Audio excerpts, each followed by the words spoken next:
শাপলা চত্বরে ২০১৩ সালের ঘটনায় সাবেক প্রধানমন্ত্রী শেখ হাসিনা সহ ৫০ জনের বিরুদ্ধে আন্তর্জাতিক অপরাধ ট্রাইব্যুনালে মানবতাবিরোধী ও গণহত্যার অভিযোগ দায়ের করেছে হেফাজতে ইসলাম।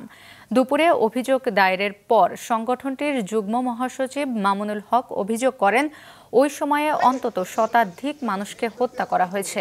এ বিষয়ে তাদের কাছে তথ্য প্রমাণ আছে। মামলার জন্য শেখ হাসিনার পাশাপাশি তৎকালীন পুলিশের আইজিপি, র্যাব ও বিজিবির মহাপরিচালকের বিরুদ্ধেও অভিযোগ আনা হয়েছে। ট্রাইব্যুনালের প্রসিকিউটর জানিয়েছেন, তারা অভিযোগটি গ্রহণ করেছে। এটি তদন্তের জন্য পাঠানো হবে। সত্যতা পাওয়া গেলে এ বিষয়ে মামলা ও আইন অনুযায়ী বিচার কাজ চলবে।